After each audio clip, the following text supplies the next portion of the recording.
Kasama po natin from Dole, Sec Benny Laguesma. Good morning, Sec Benny. Magandang umaga, DJ Chacha. Magandang umaga po kay Ted at magandang umaga po sa lahat ng inyong taga-tangkilik at taga-subaybay. Merry Christmas, Ninong. Merry Christmas din, Ted. Merry Christmas kay DJ Chacha. Oo, Ninong Benny, ito na po. Dami nakaabang dito ng mga empleyado. Ngayon nga pong papalapit na ang Pasko. Ano muna po ulit ang inyong reminder sa mga private sector employers dito po sa mandatory na pagbibigay ng 13th-month pay on or before December 24? Paliwanag po natin. Tama ka yan, DJ Chacha. No? Ang lahat po ng employers, batay doon sa kanilang mga rank and file employees, dapat po ay magkaloob ng 13th-month pay on or before December 24. Pero lagi naman po tayong nananawagan na sana wag naman pong hintayin na December 24 ang pagbabayad para makapag-budget naman po ang ating mga manggagawa at kanilang pamilya. At yung pong 13th-month pay, yung pong tinutukoy niyon, yun po yung 1/12 ng total basic salary na natanggap o napagtrabahuhan ng isang manggagawa within a calendar year, kagaya po sa 2025. Ang kailangan lamang po ay para ma-entitle, at least nakapagtrabaho siya ng 1 month during the calendar year. Opo. Sec Benny, yun po bang mga pa-resign na, deserve pa rin po ba or dapat pa rin po ba makatanggap? Kasama po ba sila dun sa tatanggap ng 13th-month pay? Yung pong pa-resign na o kaya naman ay nag-resign na at na-terminate sa employment for whatever reason, yung pong 13-month pay accrued na yun sa kanila, dapat po bayaran. Kaya lang po siguro ay proportionate. No? Sabihin kung magkano po ang total ng kanilang kinita sa loob ng isang taon. Palagpalagay po natin, nag-resign sila ng October. Ang mangyayari po doon, i-add yung January to October divided by 12. Yun po yung kanilang proportionate 13-month pay. Yon, kasi sabi niyo po rin dito at least ay ngayon malinaw kasi baka may mga nakatutok sa atin na palipat po sa ibang kumpanya. Kanina sabi niyo po lahat ng rank and file employees regardless of employment status ay covered at dapat makatanggap ng 13th-month pay bago ang December 24. May mga nagtatanong din po, ang mga contractor po ba na nire-renew halimbawa taon-taon, every 3 months, every 6 months, sila po ba ay entitled into 13th-month pay? Bahagi po sila nung dapat mabayaran na contractual at saka casual. Maliban na lang siguro kung naka-specify sa kontrata nila na nakapaloob na doon yung katumbas na halaga sa 13-month pay. Pero kung wala po, ang presumption po niyan dapat na-entitle ang ating manggagawa. So, ibig sabihin, if you're a contractor, dapat entitled ka kung wala sa kontrata mo na hindi kasama yung pagtanggap ng 13th-month pay. Pero kung may nakalagay sa kontrata mo na hindi kasama ang bonus, di ka talaga tatanggap. Yun po yung magiging mag-govern sa kanila na dokumento, yung kontrata nila. Pero dapat po ipakita na talagang hindi siya entitled sa 13th-month pay kasi nabanggit mo nga, DJ Chacha, mandatory po yan . At wala po yung exemption, walang deferment. No? Ibig sabihin, dapat on or before December 24, mabayaran po siya ng kanyang employer. Oo. Para naman po dun sa mga employers natin na halimbawa medyo alanganin yung kanilang business, magbibigay naman ng 13th-month pay pero hindi kaya ang isang bagsakan, pwede po ba yung staggered na 13th-month pay?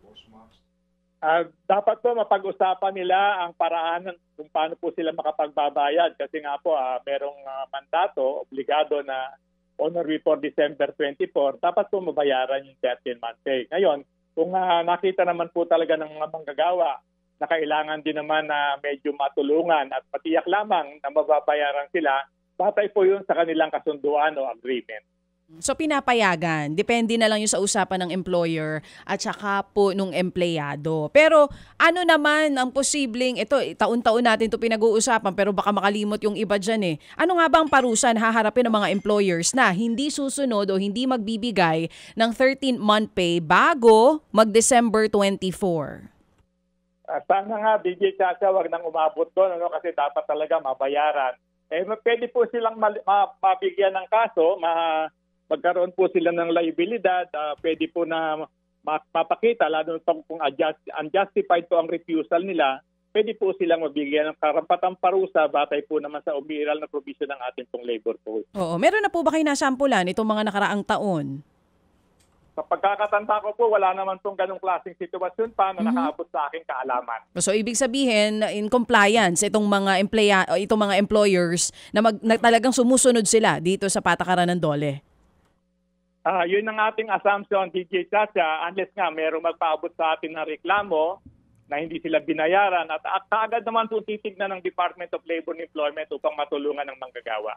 So, Cha at Secretary, again for the end time, liwanagin lang natin, dapat lahat ng mga empleyado, casual, contractual, regular lalo na, ano pa bang kanilang classification, ay dapat makatanggap ng mandatory 13th month pay, Secretary.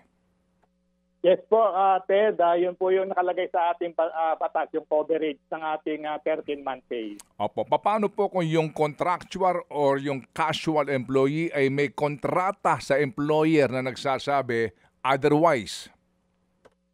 Iyon po ang medyo magbibigay ng gabay kung talaga pong merong ganong klaseng arrangement dahil pwede naman pong magkasundo ang manggagawa at namumuhunan sa kaparaanan ng pagbabayad, karagdagang benepisyo o kaya mga benepisyo na dapat nakapaloob sa kanilang kontrata. At normally naman, Ted, nakikita natin sa mga kontrata, nakalagay po yung mga payment ng mga labor standards. Tama yung una po. Pag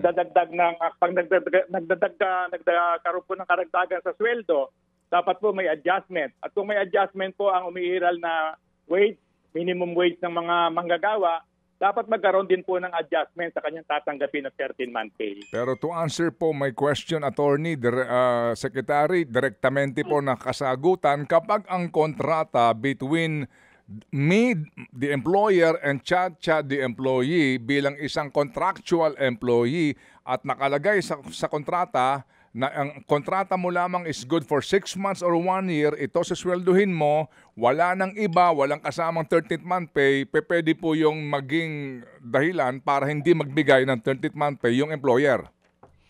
Hindi po siguro ganun ang dapat na interpretasyon doon, Ted, no? Kasi dapat ang nakapaloob sa kontrata, hindi rin lalapag sa provision ng batas.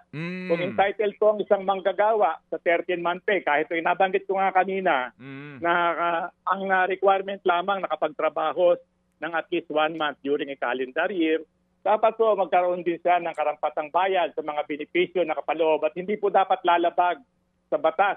Dahil normally, siyempre, lagi nakikita dyan sa agreement, dapat po hindi lamang po siya sumusunod sa alituntunin. Dapat hindi po siya lalabag sa batas, policy, moral, at yung pong customary na nakikita na dapat ito nagkakalog sa mga manggagawa. Ayun, klaro Malinaw na po ito. No, malinaw na po ito na kahit na meron kayong sinumpaan, meron kayong kasunduan, na walang ganong provision, dapat pa rin, obligado pa rin yung employer na magbigay ng 13th month pay. Okay, klaro po yan. Sige, so Ninong Segbeni, salamat po sa pagklaro. Salamat po. Oo, next Christmas po ulit. Next Christmas. Okay. Salamat po, Sir, sa inyong panahon. Maraming salamat, Ted. Maraming salamat, Titi Chacha. At magandang umaga po. Mabuhay po ang inyong programa. Salamat. Thank you. Mga kapatid, brothers and sisters, saan ka pa? Dito na tayo sa totoo. Dito na tayo sa True FM. Mga kapatid, mag-subscribe and follow po kayo sa social media accounts ng True Network PH. Yan po kami. Hanapin nyo lang True Network PH, Facebook, Instagram, YouTube, TikTok, and podcast. Mapa Apple or Spotify man yan, mahahanap nyo kami. Lahat ng mga napapanood at napapakinggan nyo po sa programa, nasa social media accounts namin yan. So, paano mga kapatid? See you sa social media!